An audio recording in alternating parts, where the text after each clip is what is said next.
Hey everyone, it's Sam, and welcome back to the 911 Nonsense podcast. To stay in the loop, learn about upcoming guests, and join in the conversations with the Noon community, follow us on Facebook, Instagram, and Twitter. And hey, if you like what you hear in this episode, don't forget to like, subscribe, and share.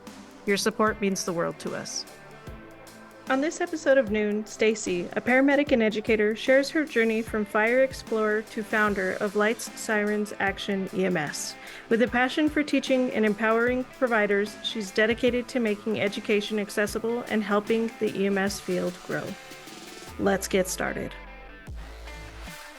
Are you ready to ace your NREMT exam? Pass with Pass has everything that you need, from expert-crafted study guides to online, on-demand NREMT review courses. Created by a pair of EMS educators with over 38 years of experience, Pass with Pass has taken the stress out of studying with proven techniques that actually work. If you're an EMS educator or EMS agency leader, both discounts are available to support your student success. So stop procrastinating, start studying, and pass with Pass. Visit www.passwithpass.com and enter the discount code NOON, that's N-O-O-N, for a 20% discount. All right, Stacee, thank you so much for joining me on the Noon podcast. How are you doing today? Oh my goodness. Thank you for having me. I'm doing great. How about you? I'm doing great. Thank you. I'm so excited to have you on today. We've been talking for a while. I'm excited to get to know you a little bit better today. Let's get an introduction real quick. Oh, okay. So I'm Stacee. I am a paramedic and also a teacher, and I am the owner and creator of Light Sirens Action EMS, which is just an online platform. It's a free educational platform that I started back in 2018 and is still going today. I love that name, Light Sirens Action. How did you come up with that?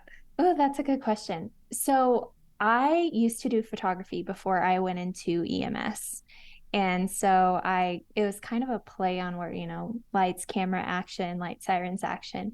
And back when I was in EMT school, I thought, I'm going to start a YouTube channel. I'm going to record my way through EMT school. And no, you will not be able to find any of those videos. They have all been taken down. But it was just kind of a play on words that applied to both aspects of my life at the time. But Light Sirens Action is essentially still very applicable to myself and what I do.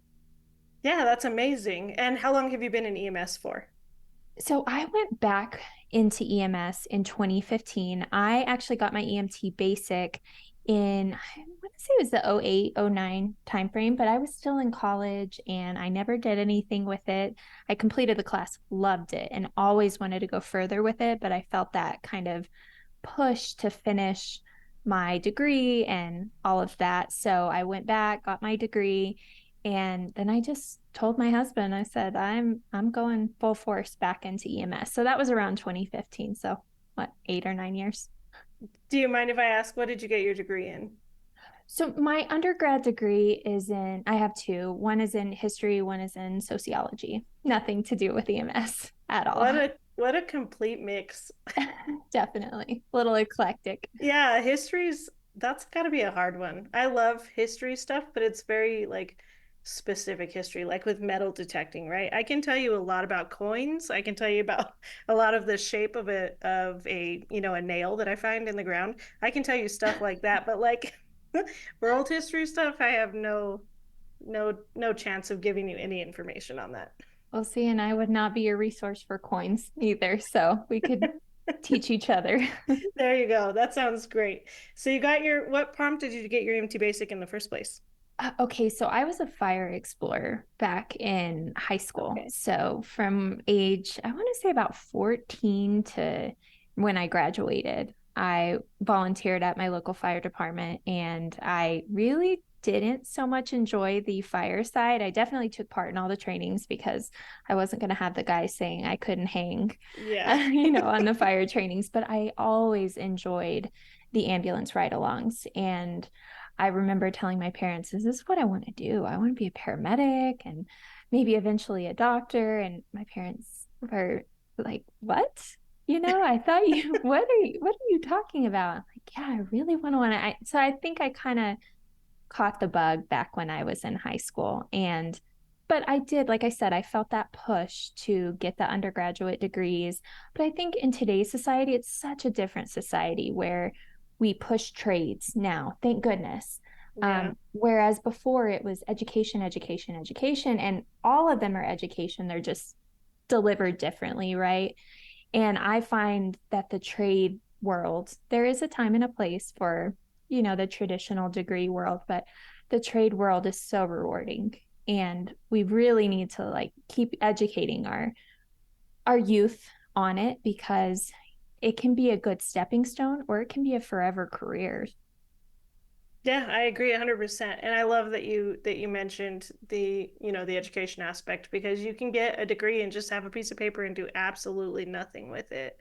Right? There's so many, and I'm not trying to put anybody down. Like there's so many degrees that you can get. I'll use EMS for example. Like there are a lot of places that don't care if we have degrees right now. So in a company that I work for that doesn't even recognize my bachelor's, it literally is a very just expensive piece of paper. You know what I mean? Yeah, And that's how some, like, not some, there's a lot of degrees that are like that. And I agree we should be pushing more for trade positions.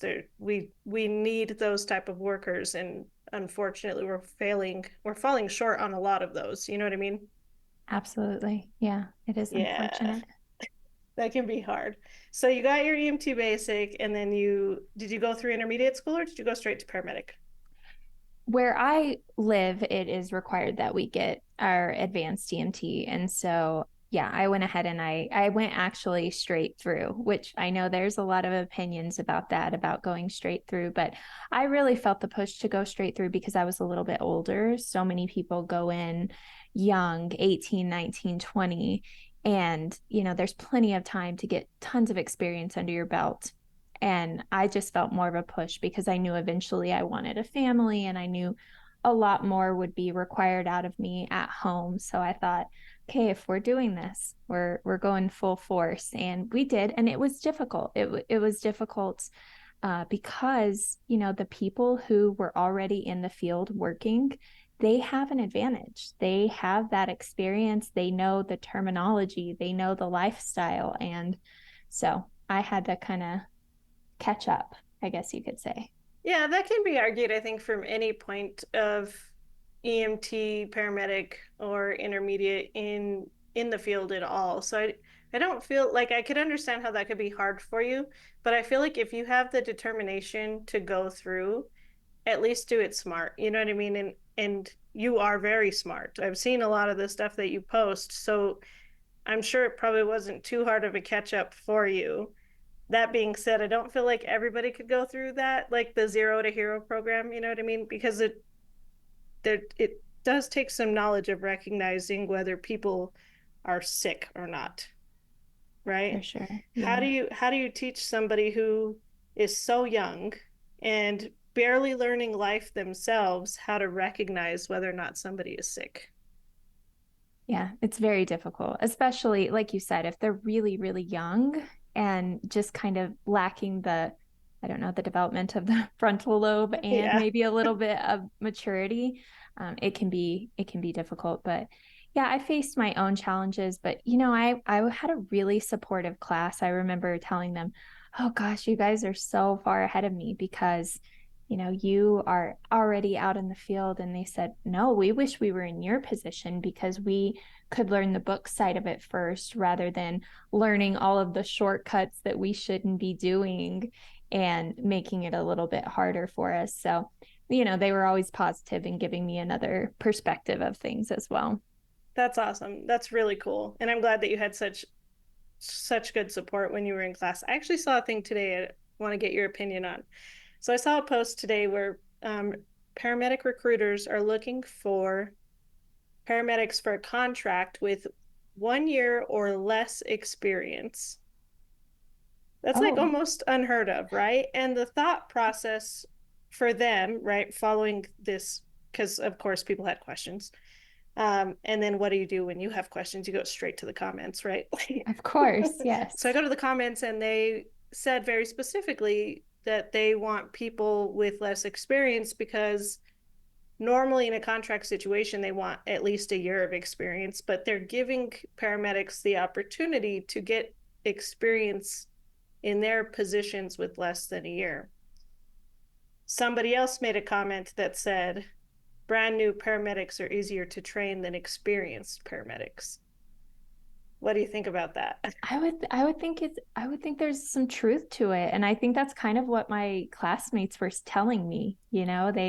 They've built these habits, whether they're bad or not is one thing, but they've built habits, shortcuts, the way that they do it in their department. We've all heard that phrase. Well, we do it Yes. this way, I did it Yes. this way where I worked.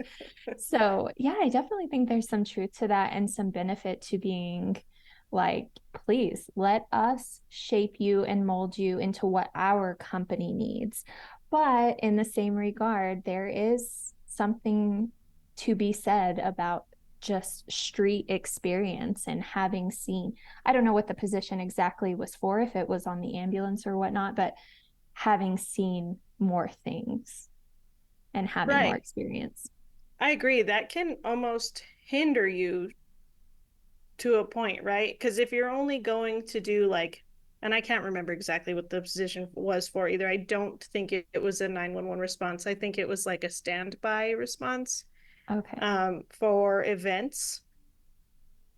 I'll send you the link later because I don't remember. But I don't think it was a 911 thing. So you are hindering. That's almost kind of a contraindication, right? Because you're taking these paramedics who are fresh out of paramedic school, who have all of these skills and all of this knowledge from the books, and kind of taking that away from them by putting them in these positions. But I guess I don't know really a lot about contract positions for paramedics. That's something that's a newer thing, like a more recent thing, because Yes, they didn't have that for paramedics back in the day. So I don't know. It's definitely. an interesting perspective and an interesting thing to consider if you're, I mean, I guess it's just another opportunity for brand new paramedics coming out with their licenses. And that's too what I was going to say. Sometimes it's hard to find positions for inexperienced medics, so that might be, an opening for that. Aside from just being a street medic, Sure. sometimes that can be difficult to find contract work, especially contractors typically want quite a bit of experience. So that's really interesting. Yeah, I'd never seen that before. Do you think Yeah. that we are in a position right now as in EMS in a whole? Do you think that we have the ability as paramedics to come out of paramedic school to say, I don't want to work in the streets? Do you think we have those opportunities right now? Oh, that's a really good question. I don't know. I don't think so. I I don't really think so don't. either. I think it's really expected of us. I think there are other healthcare professions where they might have that luxury, and the one that comes to mind right now is more nursing. They have, different, I guess, opportunities starting out even early on. But yeah, you're right. I think you are expected to have gotten some street medicine experience before, unless you're this company that you're talking about. Yeah. But then coming out, right? Let's say you sign a year contract and that's what you've done is your first year as a paramedic. Do you think that they have opportunities to go in places with high volume where they're expecting experienced paramedics? I guess it would just depend on the area, Yeah, and the desperation of the company, because that is true. there are places that I know that there was one in North Carolina, and I cannot think of the service name, but I saw them at EMS World Expo, and of course had seen them on social media. And I was trying to explain to my husband, who has zero EMS affiliation and does not know anything about the EMS realm. I was telling him, I said, they have a good reputation. They have a reputation of high standards. Like, not just anyone can work for them. So I would suspect a company like that could be a bit more picky and say, we're not even considering you until 3 years, kind of like the flight world does.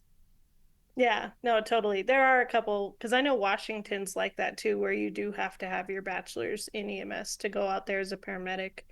Um, So I know there's a couple of them, but then you have, you know, the state of New Mexico, where as long as you got a license, right? You're And a good. pulse, and a And a pulse, pulse. yeah. I guess that's probably debatable. But speaking of World Expo, so did you get to go this last year?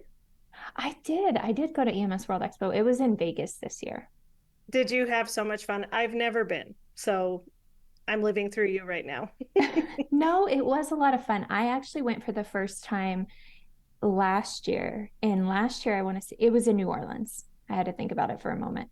Um, yeah, it was in New Orleans. Oh goodness, I kind of got confused because I also went to a Creticon, and that one was in Kentucky, but that's a completely separate conference. I'm getting confused about. But yeah, I was in New Orleans, and I really enjoyed the Vegas area.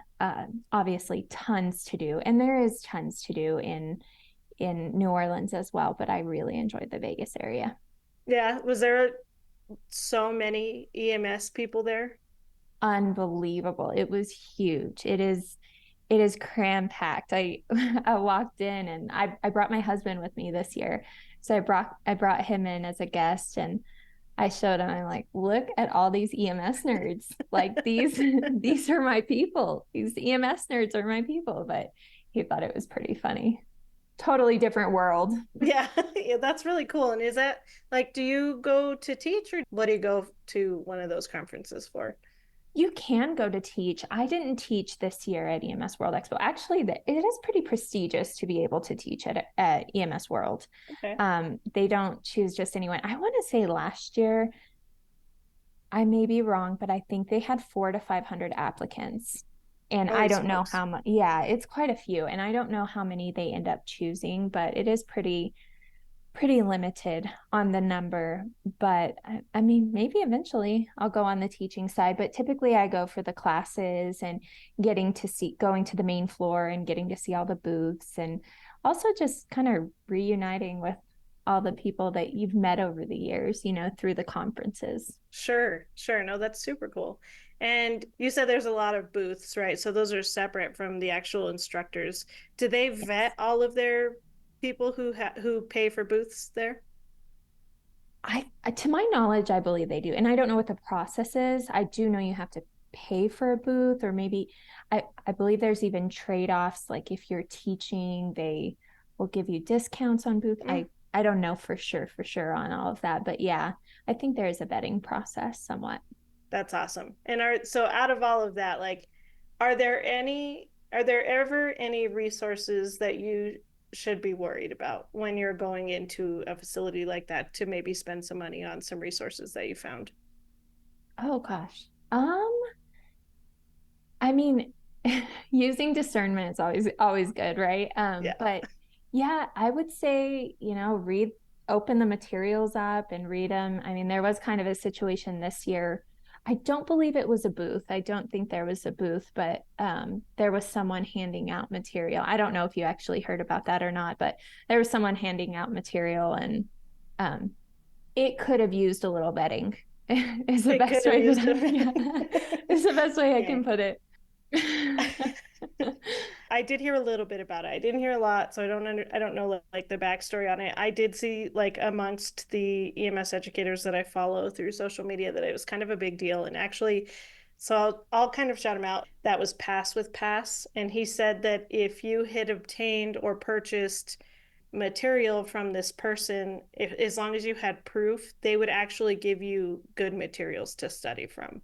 I'm not going to say names. I don't know what happened. I don't know who did it. I don't know what, but just as an eye opening for you guys, if you're going out to these conferences, and there might be some little, like, not to take away, but there are so many people doing education now, right?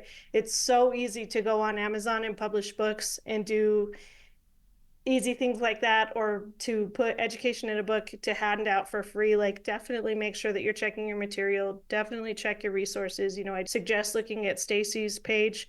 One of the other pages that I follow religiously is Lindsay, who owns the Pre-Hospitalist. Like, they do their research, so make sure that you're checking the research, make sure you're checking all that, so that you're not getting misinformation from some Joe Schmo who's on the street passing out stuff and just trying to make a buck, right? Does that make No, sense, Stacey? no, I mean, that is awesome advice. And first of all, phenomenal that Pass with Pass is offering that opportunity. Yeah. If they were to have invested in this individual's program, and I also won't get into names or anything like that, but I had actually put out a video whenever I kind of it all came to light, more or less about how we have to be so careful. There are new people entering our field all the time, and it's like you said, anybody can get on the internet and say anything with their whole chest. And if you're Yes. reading it and assuming that this is,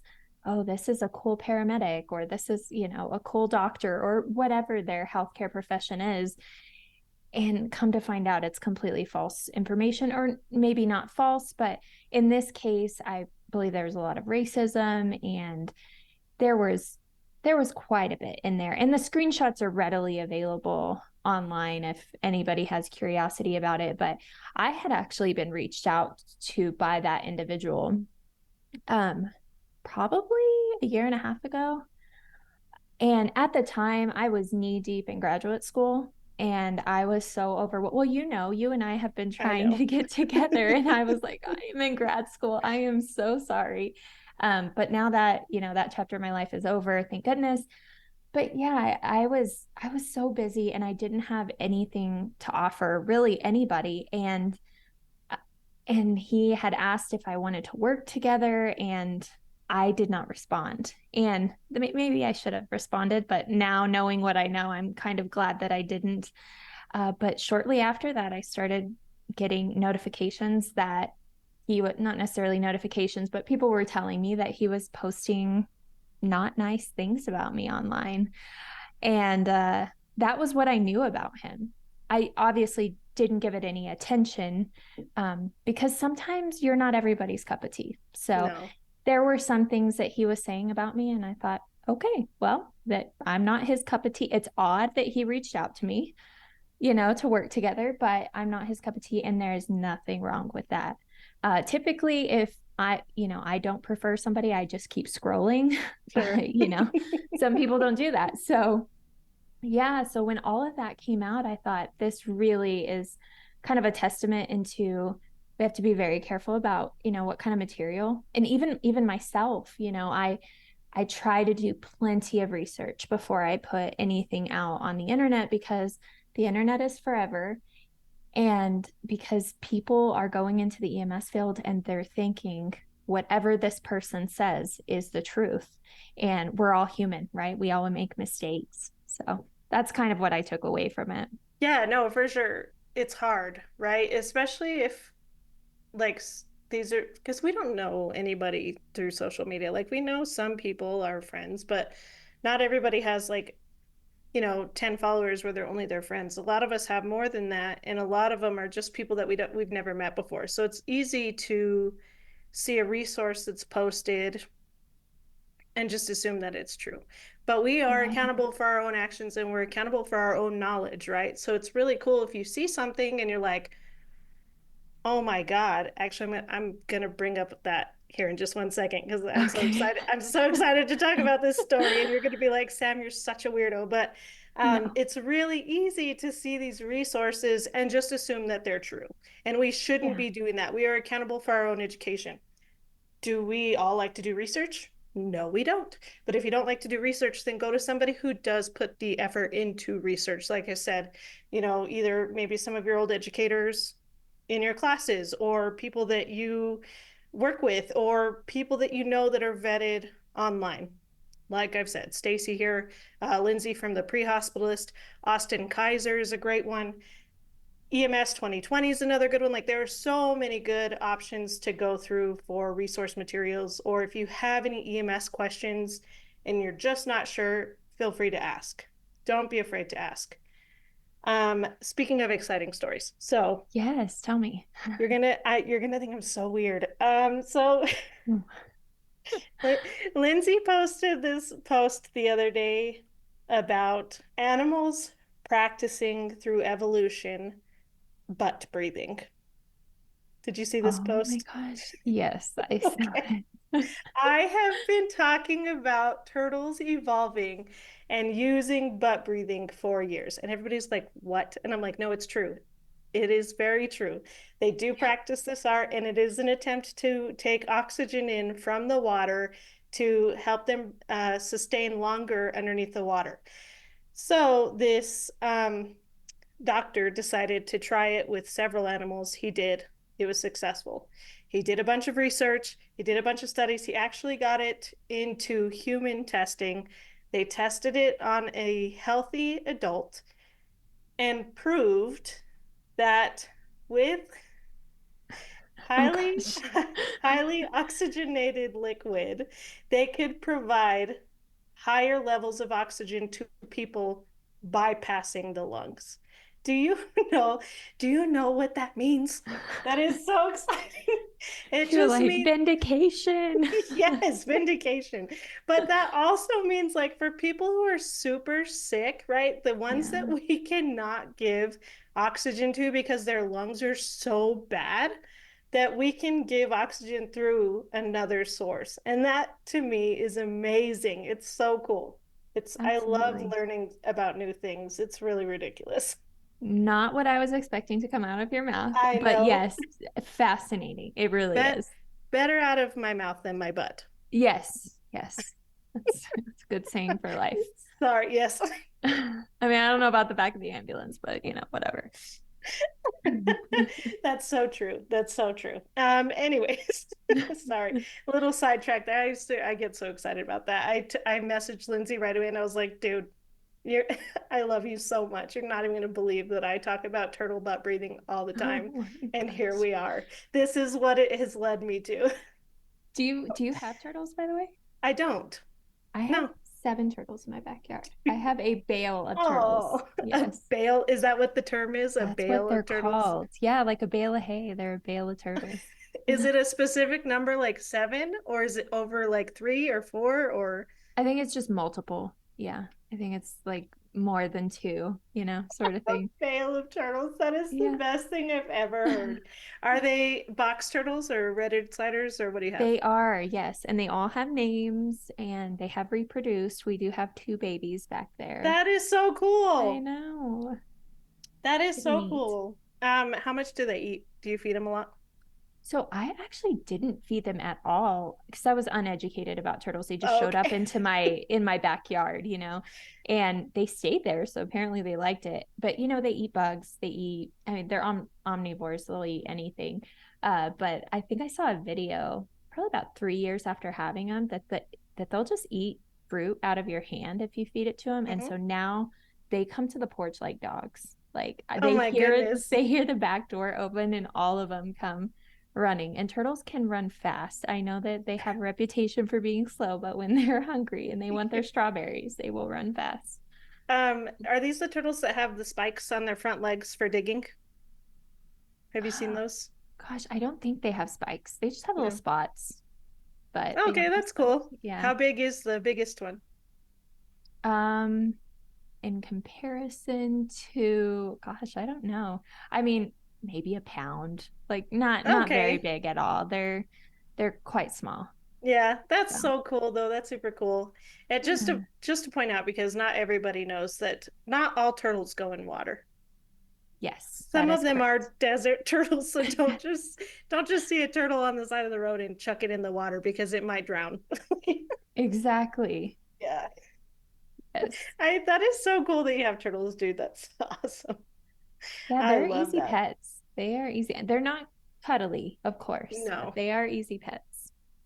Yeah, that's fantastic. I really want to go see one of those like the huge like dinosaur Oh, turtles, the really big yeah, ones. They have some really cool ones. They get really big. they really do. Anyways, back to EMS. Oh, yeah. Oh, yeah. Okay, not turtles anymore.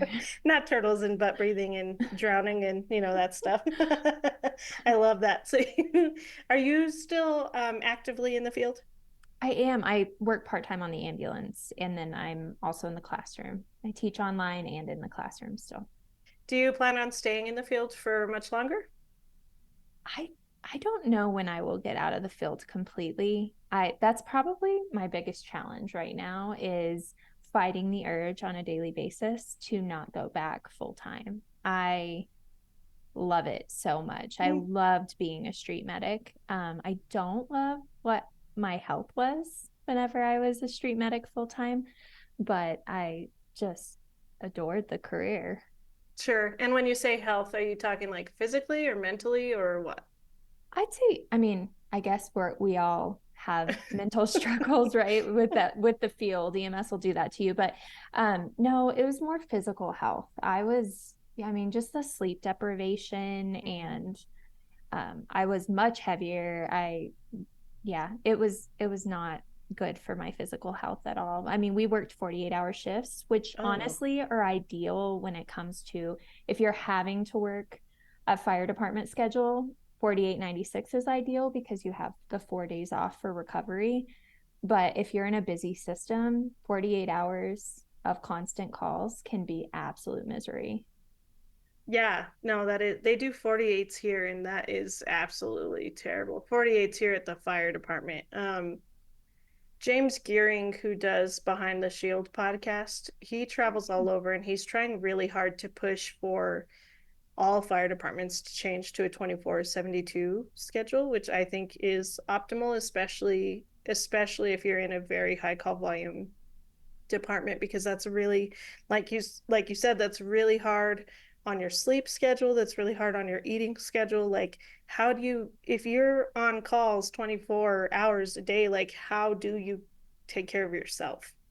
Exactly. And Yeah. then you're playing catch up the rest of the week just to make up for that one day that you ate McDonald's, or you, Yeah. like, you know what I mean? You didn't sleep at all. So you're spending the next few days just trying to catch up for that. So I think what he's doing is really good stuff. I think, And that's awesome. yeah, I think we should get out of a 48 schedule, whether it's in EMS or in the fire department, anywhere. Like, honestly, 48s are too much.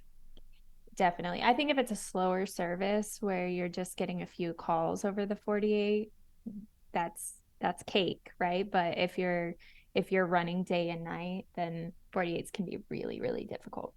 Yeah, because at least in the flight world, like, one of my best friends works for a rotor company and he works 4 days in a row.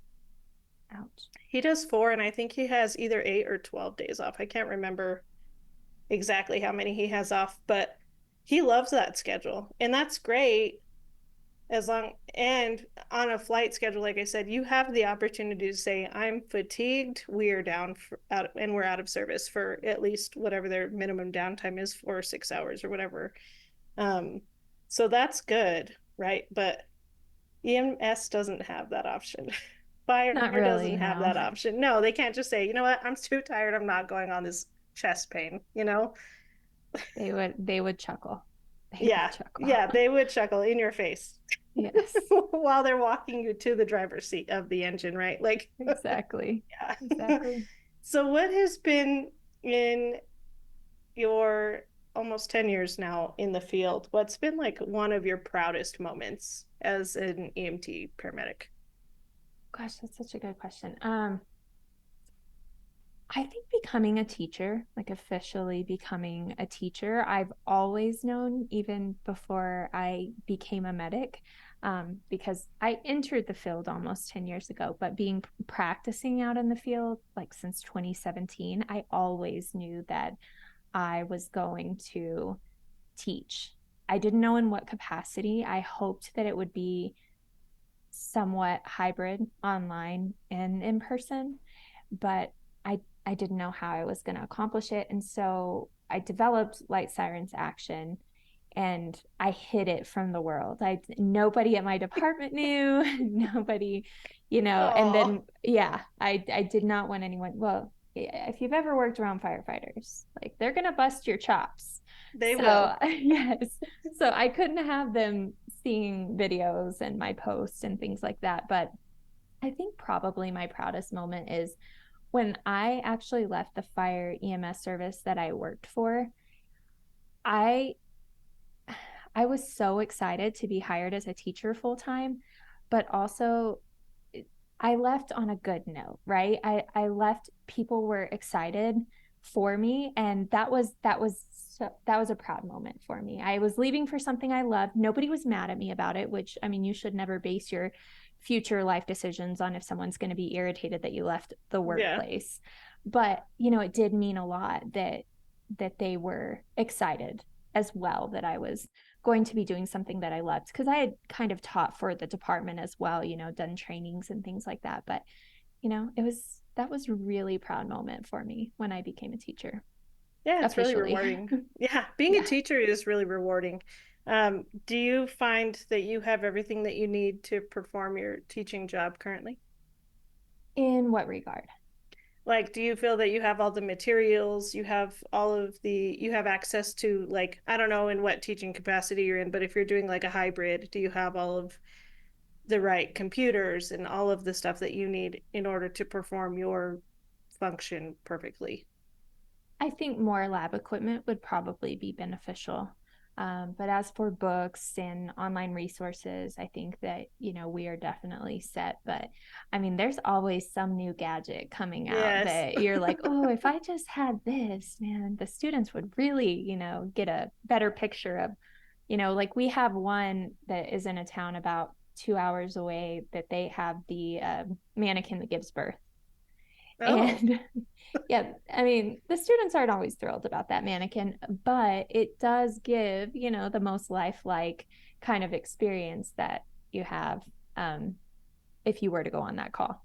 sure. We don't have a resource like that locally, but it's very, very interesting. And that's something that I think every, you know, EMS professional could benefit from, because inevitably when you think you aren't going to have that Inevitably. call, like It you're going to is have that call. guaranteed. Yeah, you're Yeah. guaranteed to have it at least once in your career. Do you have other high fidelity mannequins at least? We do. Yes. Okay, that's good. Yeah. That's Yeah, we good. do. And we have the eye simulate, which I actually really like. I don't know how you feel about it or if you've had much experience with it, but I Mm. really enjoy the eye simulate. It just essentially is an iPad, but um, it's in a holder that simulates a cardiac monitor. And so Oh, you okay. can make it take on the Life Pack or the Zoll or whatever that you want it to. And it's pretty neat. That is cool. That is neat. I think it's so cool the way that EMS is progressing, right? Like, and not just EMS, I guess I should say healthcare in general. Like, we're seeing a lot of really cool things and a lot of really cool devices that are coming out to help with instructing not only brand new providers, but a lot of our experienced providers too. Absolutely. Do you Yeah. guys do any ultrasound? Not yet. I have a nurse friend that she has the ultrasound, and I brought that in, you know, on my own accord to kind of show them ultrasound guided IVs and things like that. But no, we're really not messing too much with the ultrasound technology.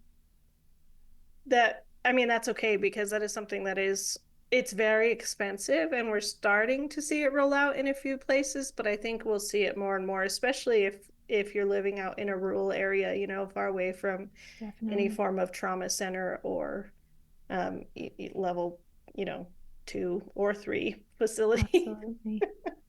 As far as education, I know you're doing a lot of online stuff that you're doing for free, which is amazing. I think more and more people are starting to do that free education, which also ties into people beware, you know, always check your resources. But what got you into doing all of that for free through Light Sirens in Action?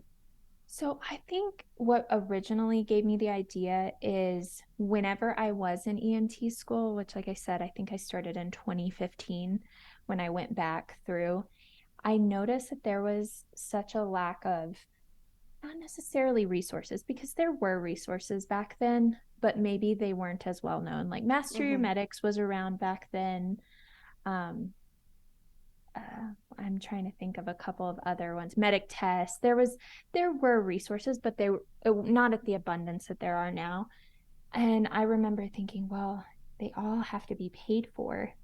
And what if I just started to create videos where, you know, I don't know, maybe something that would help me when I was in school. So, for example, when I was going through pharmacology, everyone knows they have to do drug cards, right? Mm-hmm. So I would have loved to have videos about our medications, and not in a nursing setting, because we all know that nursing, I mean, they give the same medications, but not always for the same indications. And Mm-hmm. I really wanted it to be more EMS specific. And so I came out with a series called Medication Monday. And I tried to go over a different medication every single Monday. And I tried to keep it under 5 minutes because we all know I mean, we don't have long attention spans if we're working in Yeah. EMS. Like, give us that info, make it easy, and let's move on.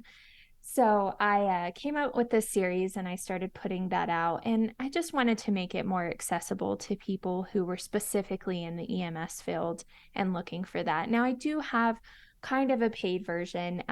You can find all of those videos for free on YouTube. But if you want all of the drug cards like in one place, then yeah, you have to go to my website. But um, yeah, I mean, I just thought it would be so cool if they were readily available and I could just watch these videos whenever I was in school. So that's what I tried to provide others. Yeah, and it's really, really cool, like I've said, to see the way that even just in life has progressed, right? Like with TikTok and then shorts on Instagram or even YouTube, the amount of resources that we can get through just social media itself is actually really cool. It's amazing. Definitely. Yeah. Yeah. There's, What? I mean, there's so many things you can just Google and figure Yes. it out. Yeah.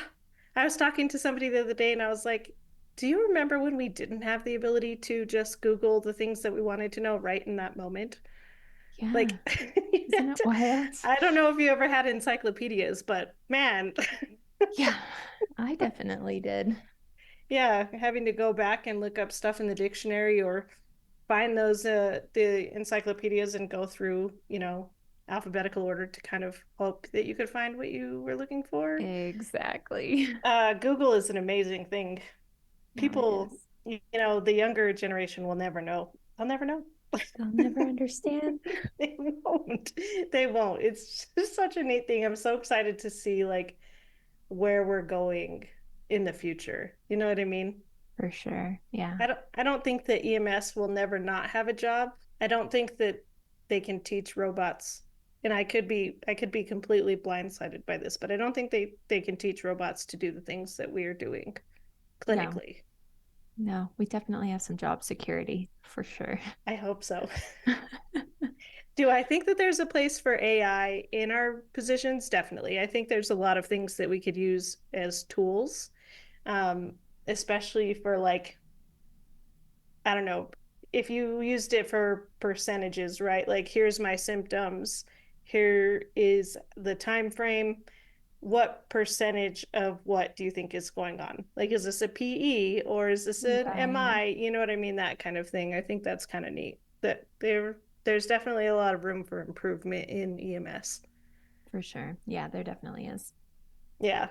So when you're working a shift, what's your favorite call to respond to? What's like your bread and butter?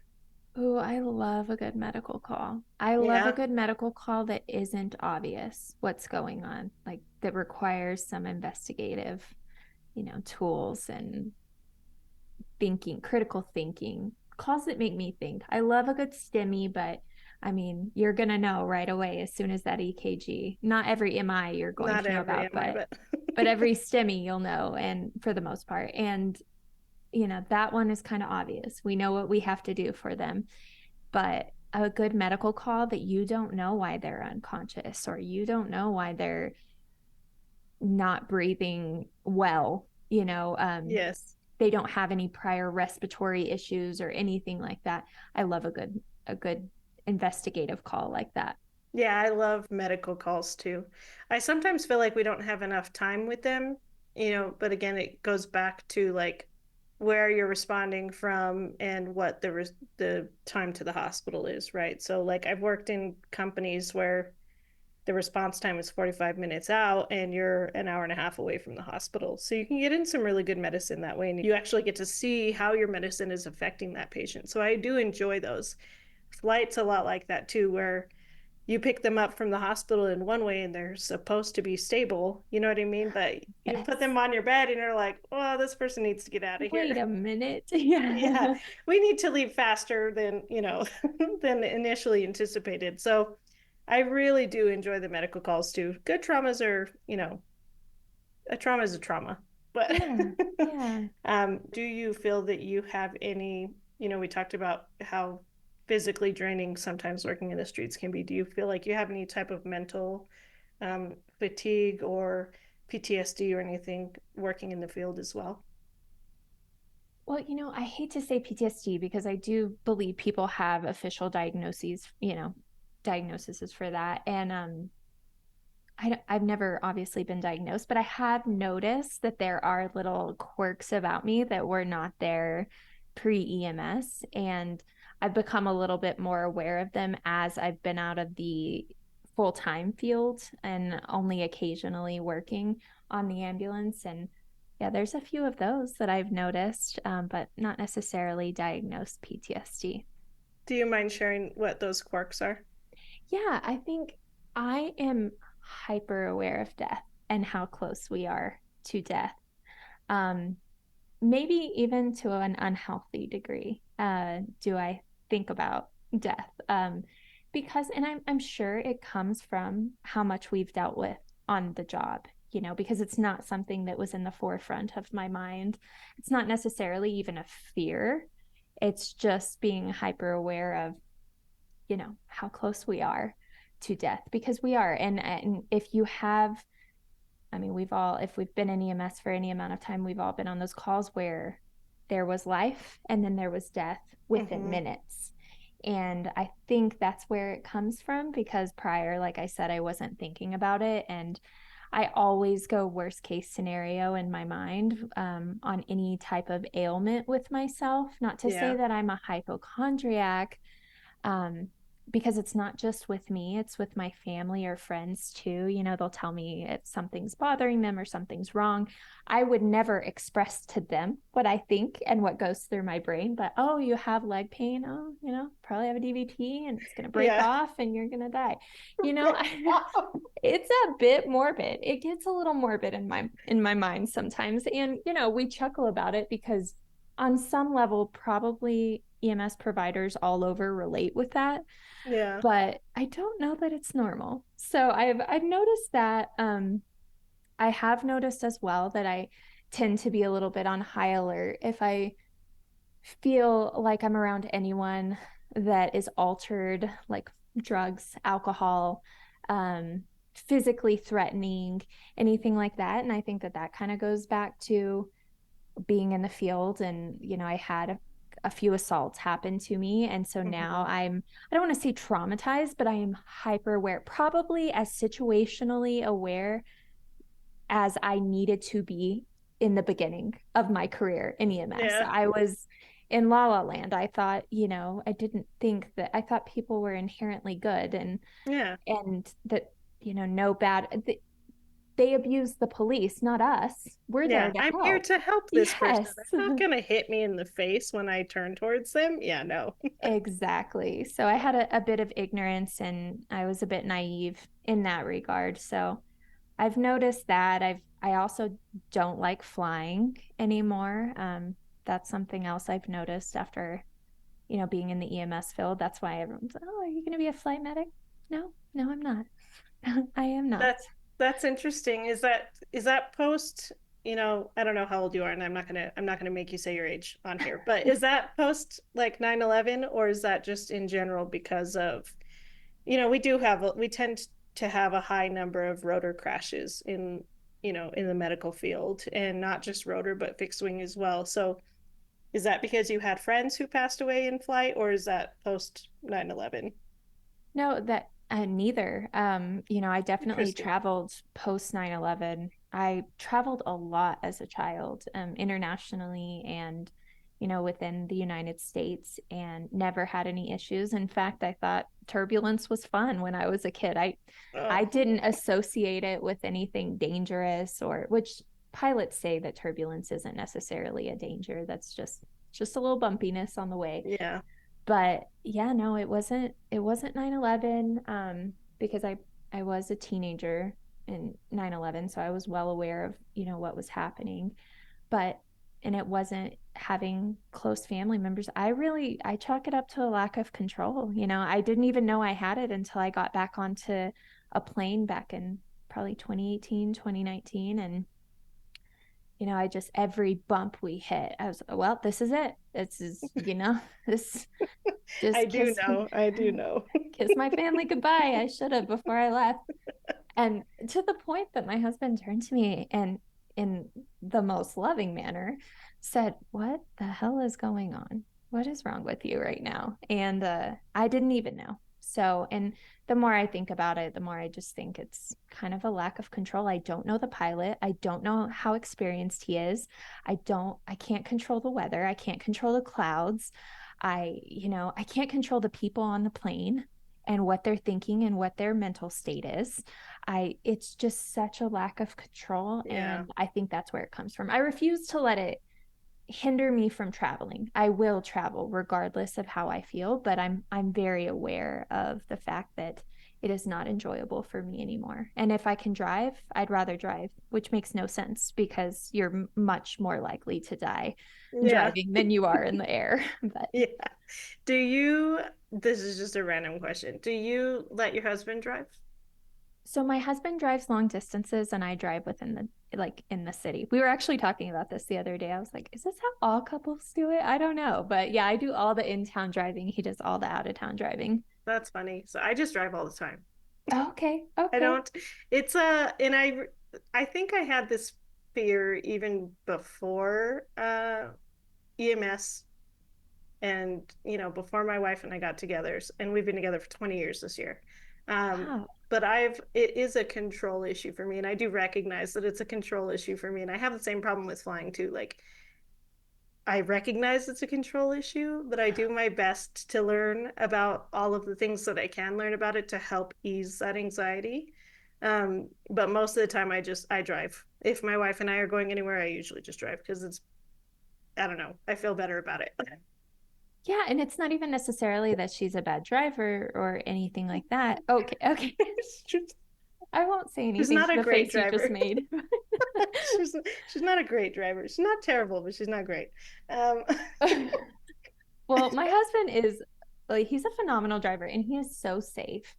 But yeah, there is a level of control. But I think I've learned over the years to realize like how truly out of control we all are at yeah, every given moment. And so what I feel when I'm in control is totally fake. It's a fake sense of sure, control because you can't control who's on the road. You can't control if they drank this morning. You can't control if they answer the text from their wife. You can't control any of that. So I yeah. have to tell myself that.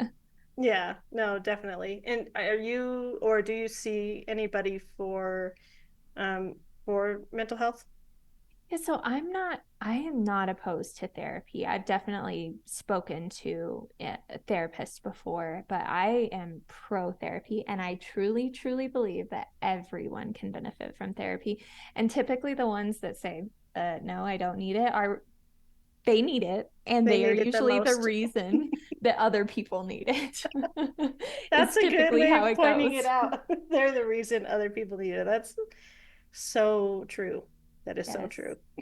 No, there's such a stigma around it and it's so silly because all of us if you utilize it in the right way and don't just go through the motions, show up, tell the therapist what they want to hear, if you actually get to the nitty-gritty and do what you're supposed to do and do the work, every single person on this earth could benefit from therapy.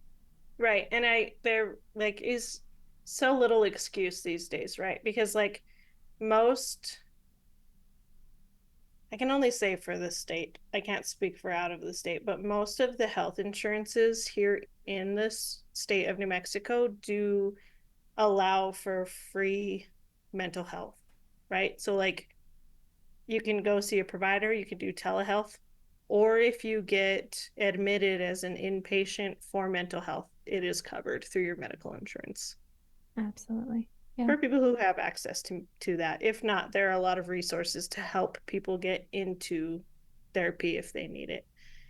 Have you had any calls that have made you like almost quit the job or second guess like your position or your career? I don't know that I've had a call that has made me want to quit my job. I don't think anything has ever made me necessarily want to quit, but I definitely have had my moments where I'm like, am I doing, is this what I really want to do for the rest of my life? And I think it was really around the COVID timeframe whenever Delta hit, the Delta wave. Or the Delta variant, I guess I should say, not the That was Delta like the wave. second wave, right? There was the first wave of COVID, and then Delta was the second wave, probably like what, maybe 3 to 6 months in. Yeah, something like that. Our lives in my area had somewhat gone back to normal around, I'd say, January 2021. And in my area, things had started to get a lot more lax again. And it was like, okay, wow, okay, life can sort of start to get back to normal. And then the Delta wave hit. And I remember having this moment where I was at the fire station and I texted my friend who was an ER nurse. She still is, she's phenomenal, but I texted her and I said, "This is going to sound dramatic, so please don't judge me." She's like, "Of course, I would never judge you." And I told her, I said, I don't know that my soul is ready for another wave. I had never seen that when when the original variant hit. I don't know that I had ever seen that level of death in such a short amount of time, and it does have an impact on you. And back then, we were still trying to figure out the true pathophysiology of this. We didn't even know treatments. I mean, we're talking before the vaccine came out, all of that, right? It was just a toss up what we were going to do. We were seeing people get intubated and never come back. So I told her, I said, "I don't know if my soul is ready for another wave." And I said, "I wish I would have gone into EMS when I wanted to 10 years ago, because I could silently exit or wean myself off of this career, because I don't want to do this again. I don't want to go through another wave." And actually Delta ended up, and I don't know what your experience was, and I have spoken about this on social media before, and sometimes the commenters just eat you up in it because they're like, "That's not true. The Delta wave was this or that." Look, I'm just telling you from my experience, the Delta wave was horrendous. It was way worse than the first wave. The first wave, I think it was the worst because we didn't know what the heck was going on. Mm-hmm. And the second wave, it was like the death and the amount of death in young people, healthy young people that looked like you and I, that should not, that don't have comorbidities, and that there was no rhyme or reason. They were dying from this. And so I didn't know it at the time when I was texting her, but I remember she said, "I feel the exact same way." She said, "I feel like the first wave of COVID has given me PTSD." And I've always been very careful about that term because I feel like I don't want to take away from those who have actual diagnosis of it. But she told me that. And I said, "Yeah, I can't even imagine." I mean, I felt like the ER nurses had it so bad during that time. And even when the fire department kind of got a break, I felt like they were still going with it. But she said, "The best thing that we can do if we're both going to stay in this is just to keep checking on each other and, going to lunch," which we weren't going to lunch because we weren't going anywhere. So it was more like, Yeah. come over to my house or go over to yours, which that even became taboo after a while. But yeah, that's kind of what I faced or what I felt during that time. Yeah, and that was hard, especially in the rural areas where these small towns are very family oriented, and you had every family member laying in a bed next to each other, deciding who needed to go out first, who had priority in the flight world, because they were all so sick. We weren't sure if they were going to make it. Yeah, that was hard. COVID was hard for everybody. Yeah. I think Yeah. that's the time probably that I second guessed it. But yeah, it's interesting to hear a lot now that's coming out of the effects on other healthcare professionals. People are starting to be really raw and vulnerable and talk about how Mm-hmm. they felt during that time and how it's affected them to this day. Yeah, and it's good we need it, right? Because we don't know when something like that is going to hit again. Absolutely. And having an understanding of how, I mean, we lost so many healthcare providers in that time. We lost healthcare providers to the disease, right? To COVID, because it was killing people off. We lost healthcare providers because they were like, nope, I'm stepping out. I cannot do this. This is too much, right?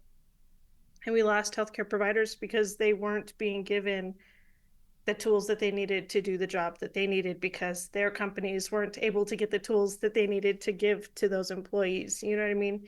Yeah, That was really hard. And it just, I think it showed the world that we can't handle a pandemic like that. definitely. We were not prepared by No, any means. no, nobody was prepared. Not anybody. And that is scary because if something did happen, I bet it would be handled in almost the exact same way.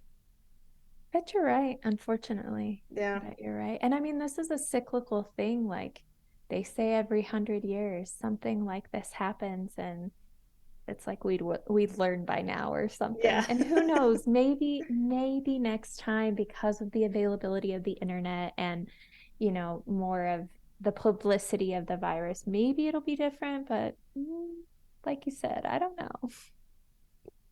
Yeah, I don't know. I think between the uh overreactors and the underreactors, it'll probably be about the same, right? Because there were so many people that were like, no, that wasn't real.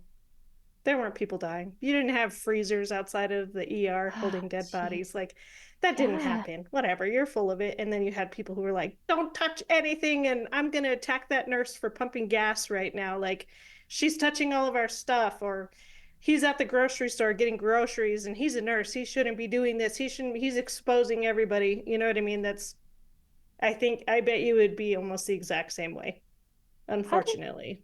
And if you don't mind me asking, how did you feel? I know you probably came into contact with those people that said it wasn't real, or, that it wasn't that big of a deal. It was just a cold or the flu. How did that make you feel?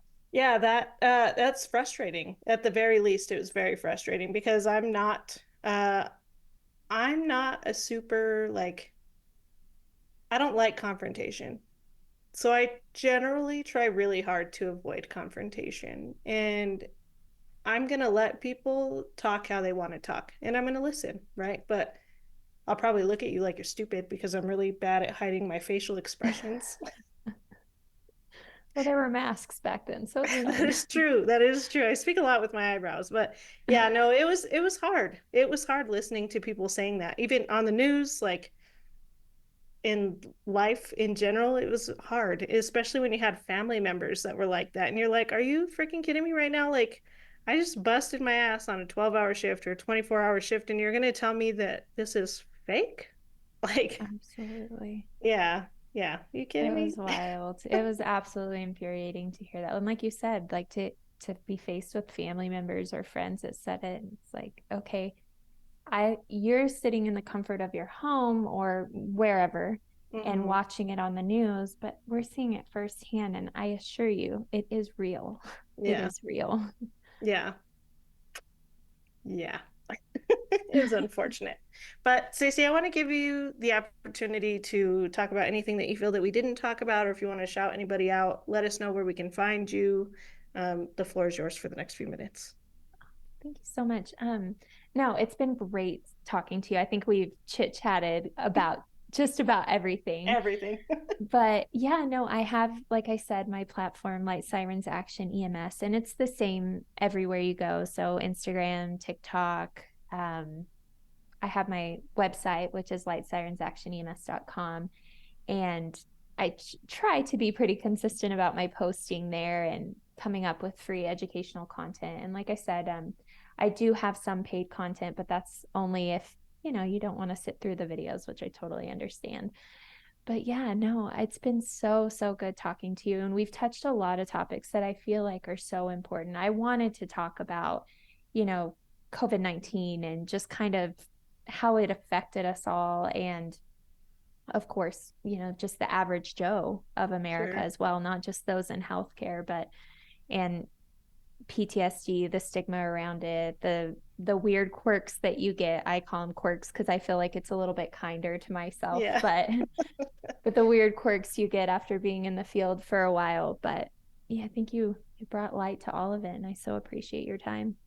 Yeah, no, and I appreciate yours. I'm glad that we were able to finally get together and create an episode together. Yes, thank you for being patient on all of that. Yeah, no problem. It's not just you, Stacey, I guarantee it. It's busy, but thank you so much, Stacey, for joining us on the 911 Nonsense podcast today. And I hope you have a phenomenal day today. Thanks, you too. Thanks. Bye. Thanks for tuning in. If you're enjoying the show and want to show your support, be sure to check out the Noon merch store on Bonfire. Find the link in the description below. Also, if you have any guest suggestions or if you're interested in being a guest on Noon yourself, visit the website at www.samspursuit.com to get in touch.